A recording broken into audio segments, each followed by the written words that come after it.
celebrations today. One being Juneteenth. Yeah. So happy Juneteenth. Yeah, well deserved. Happy Father's Day to all the dads and all the divine masculine people, which is all of us. And happy summer solstice, the longest day of the year. So enjoy that daylight while we still have it. So I asked you last Sunday if you were ready to take the big leap, actually a quantum leap, into a fuller expression of the divine, a greater experience of connection, of blitheness, happiness, love, creativity, and abundance, and a life that is simply easier. Whoa, couldn't we all use a life that's simply easier? And it's all in our attitude.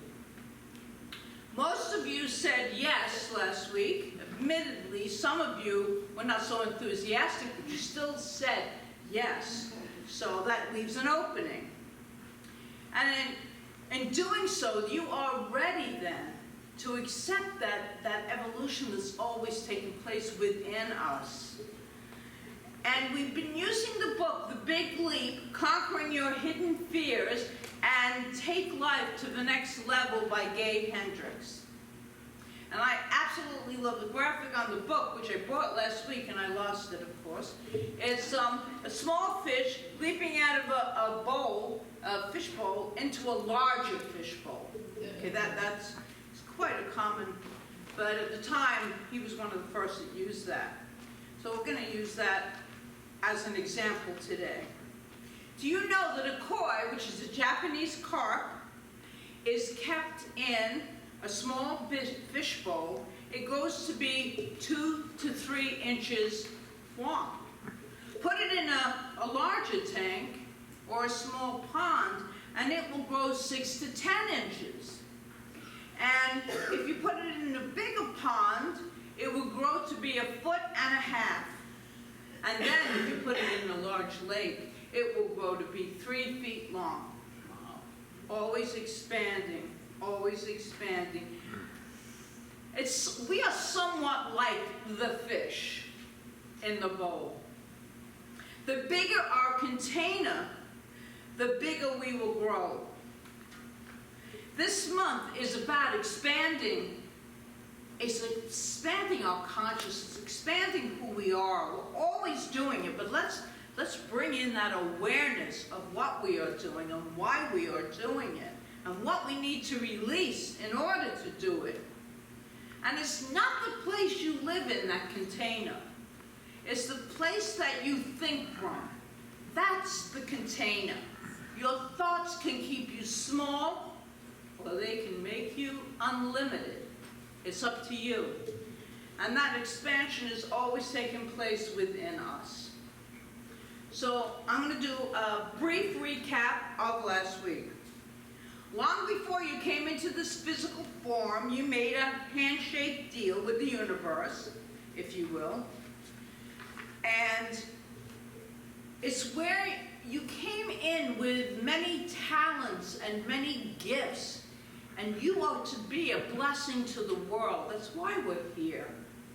To be a blessing, to hold the higher watch, to be that higher vibration, that higher energy, with all that we have to offer. We have a lot to offer. We don't even know how much we have to offer until we start going into that larger container. And then it expands. It expands. Hendricks, well, let's do this first. Somewhere along the line, there was established an inner thermostat, and it was set. If this inner thermostat, it determines the amount of love, creativity, abundance, love, success that we will allow ourselves to experience. And for some time, a lot of us, that thermostat was set too low. Hendricks calls this upper limit problem, OPE. And when we exceed our settings that we are used to, we tend to sabotage ourselves, usually unconsciously. If we catch ourselves, we find ourselves going back into old ways of responding, reacting. And that's because we're uncomfortable in the newer, expanding version of who we are. So we go back to that old familiar place where we feel comfortable and secure, but we don't always feel good. In fact, we usually don't feel good there. And we could be totally out of integrity, but we stay because it's familiar. Don't we all know? I know that. Don't we know that some of us staying in relationships that don't serve us anymore just because they're familiar? Old jobs, old friendships that no longer serve us.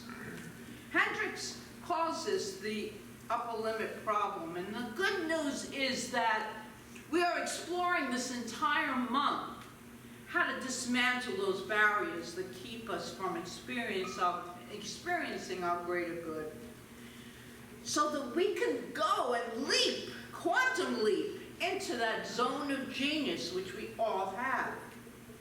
And we absolutely can take that big leap into that larger bowl. It's absolutely possible, and today we will begin to make that leap by looking at one of 4 barriers. This is according to Gay Hendricks. And sometimes we'll find ourselves in 1 or 2 or more of these barriers. So see if you can find yourself in it. All 4 barriers have something in common. They all feel real and true. We believe they are real and true. But they're not.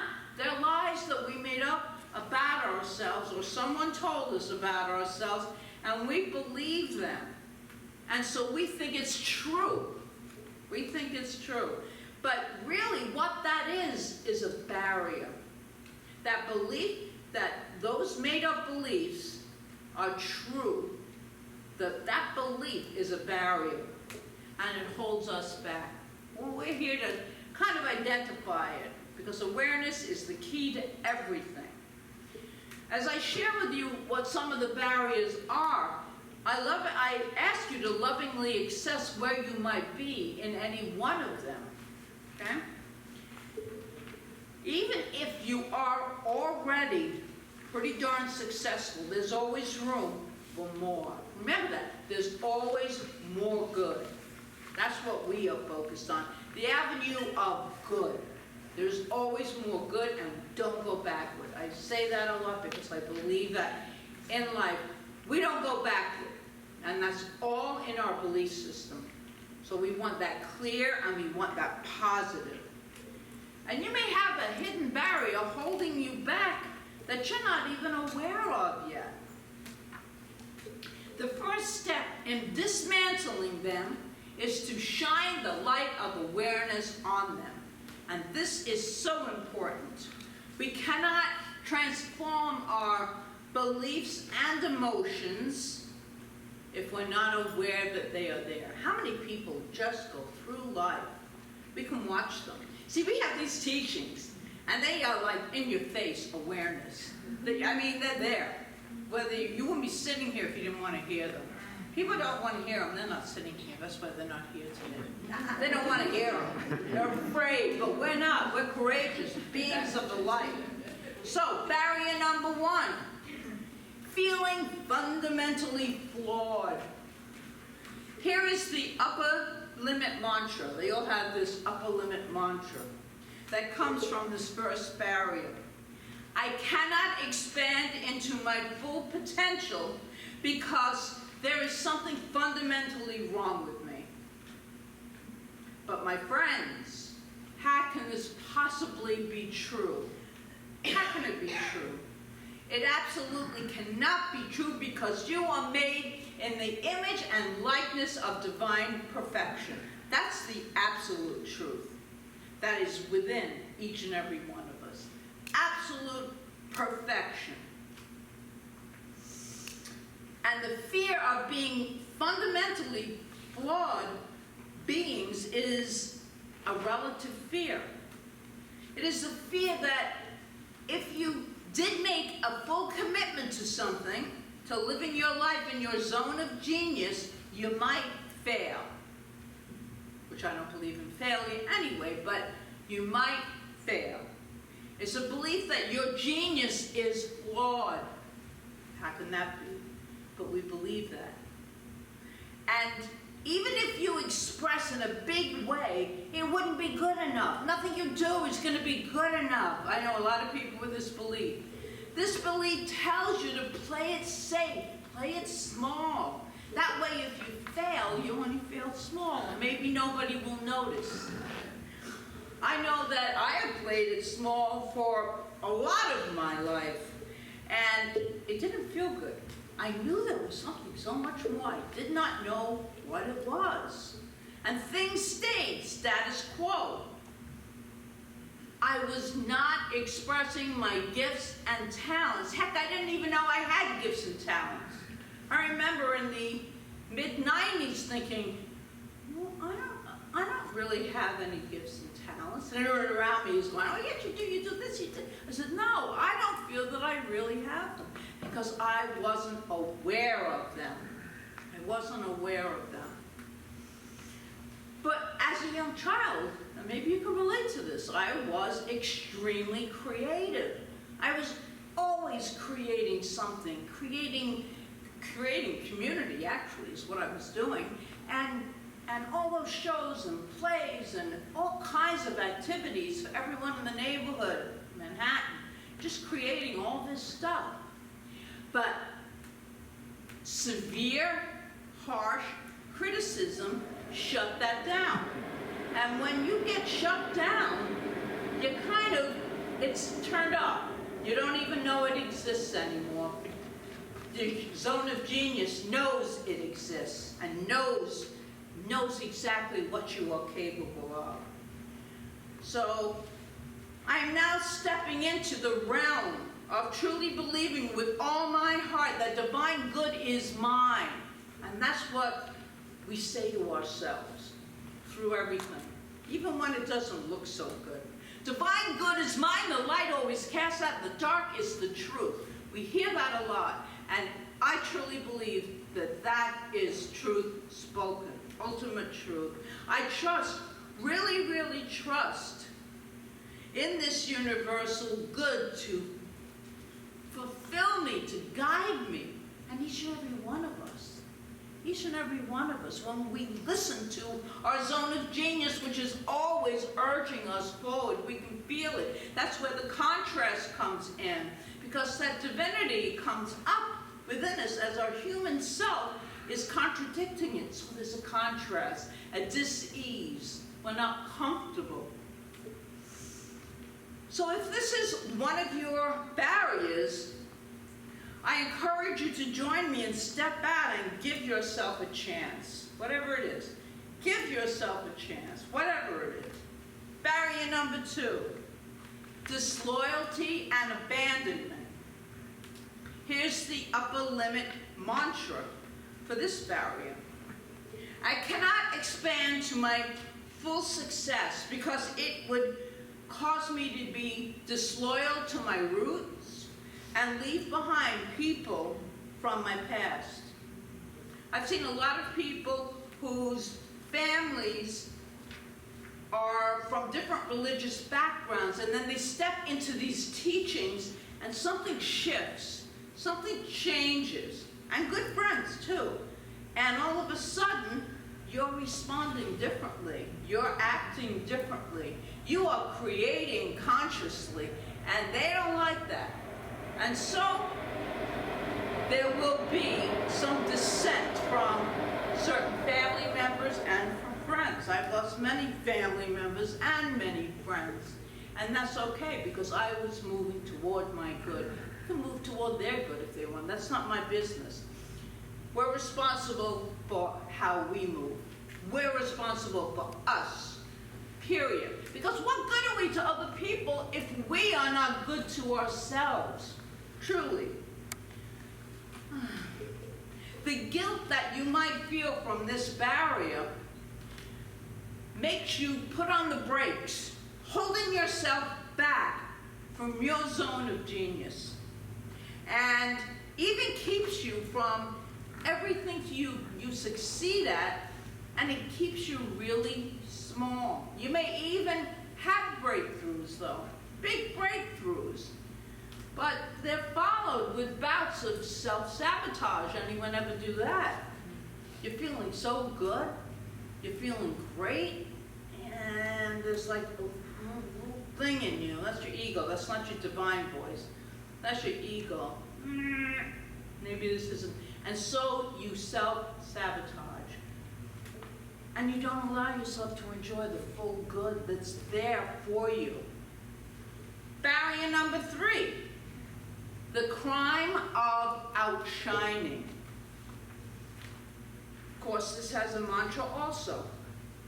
I must not expand to my full success, because if I did, I would outshine blank, fill in the blank, and make him or her look or feel bad. This is common among gifted children. They get a lot of attention, but they often get strong subliminal messages that they should turn it down somewhat, so others won't feel threatened. You continue to outshine, and not outshine, but shine your light. You continue to do that. And you're asked that you need to turn that volume down. And your ability to enjoy it gets dimmed. It gets dimmed. You appear to be suffering so that you can get empathy and sympathy from others instead of jealousy. How many people have had people jealous of them? You don't even realize it. Yeah. You don't even realize it until like you look back and you go, the heck, I was just being me, right? And they didn't like who I was because I don't know why. It struck something, one of their barriers in them. So always shine your light however you want to shine it. As long as you're doing good, just shine that light. I have a little story that's in the book. It's a great book. Joseph, whose sister was also a gifted musician, she died at the age of 8. His parents later bought him a piano, but they said as they gave it to him, we could not have afforded this if your sister would have lived. Well, what do you think that created in him? What kind of a barrier is that? Right in that moment, belief established. Most of our beliefs are between the age of 4 and 5. We've already got a whole bag that we're going to drag through life. A whole bag of these beliefs that aren't true. From people who are jealous. Our parents can be jealous of us. I had a mother that was always jealous of me. I didn't realize it until later on. But that's what it was. She couldn't live through me. She couldn't live through the joyous being that I was, and she wasn't. So that's their stuff. And that's when you get that awareness. That's theirs. This is mine. And here's a big belief, number 4. The more success brings a bigger burden. Here's the mantra for that. I can expand to my highest potential because I'll be an even bigger burden than I am now. If you had that belief that you were a burden in your family when you were a small child, well, that will play out in your life. It really will. I know this was definitely one of my personal barriers. I was a burden to my mother because I wasn't born a boy. And if you're not born a boy, then you have no real purpose. She had no purpose for that. And in Europe at the time, they kept you in the hospital for weeks, sometimes months, even if there's nothing wrong with you. And she didn't even come to look at me for 2 weeks because I wasn't a boy. So subconsciously, that little baby was absorbing that energy of being a burden. So no matter what I do in life, I'm going to be a burden. It doesn't matter how creative, talented, or intelligent I could have been. That didn't matter, because I wasn't a boy. If I was a boy, she probably would have acted the same way. So this barrier kept me, I'm giving you my personal stuff in these barriers because I know you can relate to this, some of you. It kept me choosing unhealthy relationships and kept me in an unhealthy place for most of my life. So this barrier kept me stuck.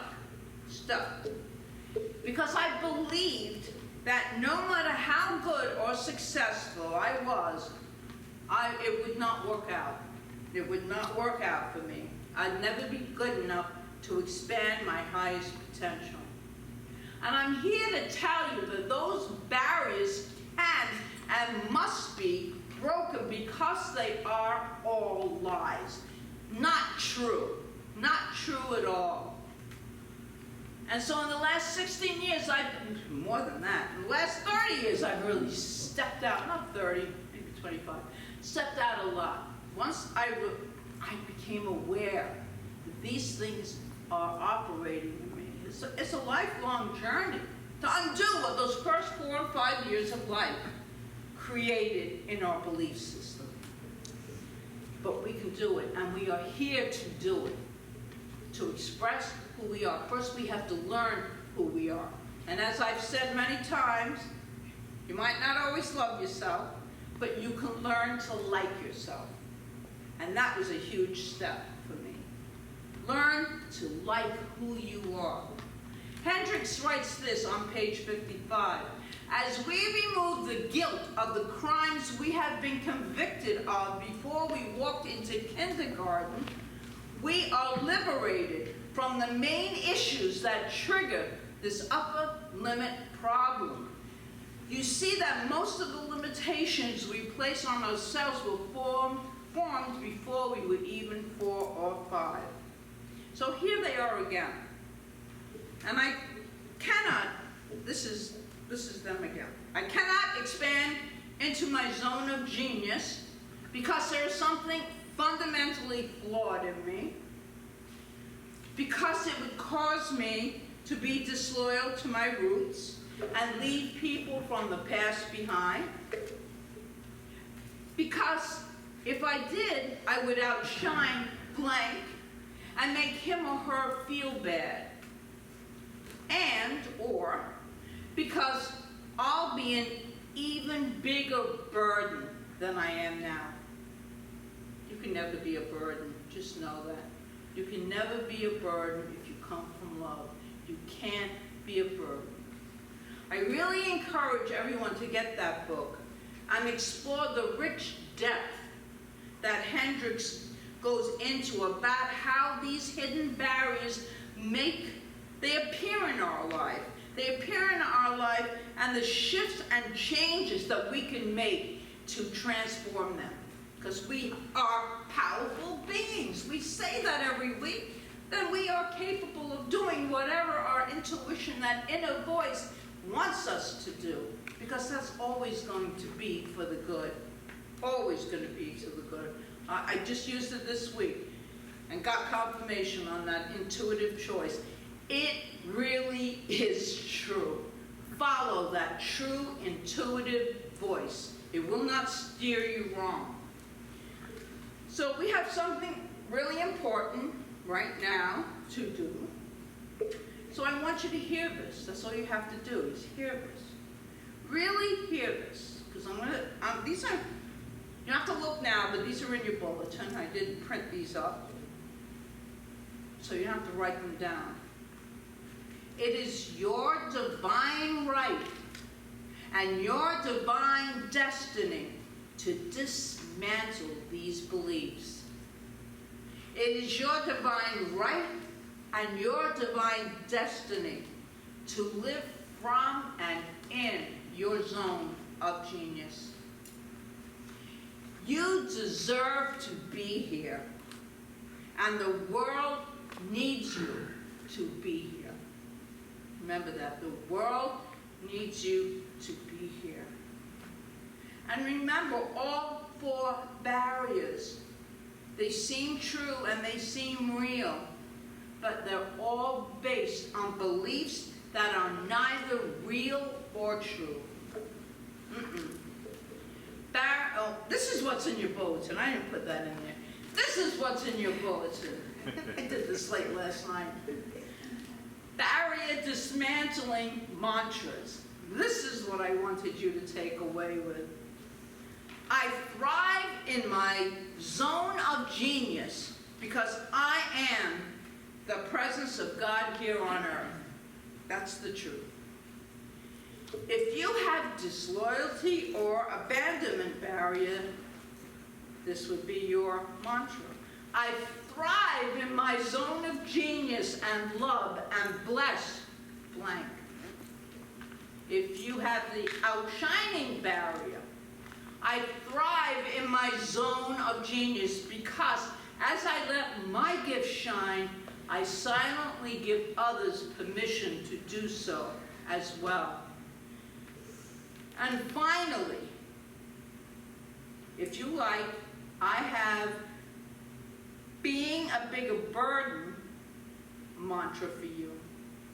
As I release all sense of burden or obligation, I freely and easily thrive in my zone of genius. I exist there. And so it is, and so it ever shall be. We have come to live. We have come to shine our lights. I truly believe that. It's not just words. We need our lights to shine with all the crap that's going on in this planet. We need to shine it. We need to uplift it. That is part of our gifts and our talents, to be here, to express our God-given gifts. And I say it's time to do that right here and right now. And take that bigger leap into that larger container, that larger fishbowl, and enjoy life. Really enjoy life. And so it is.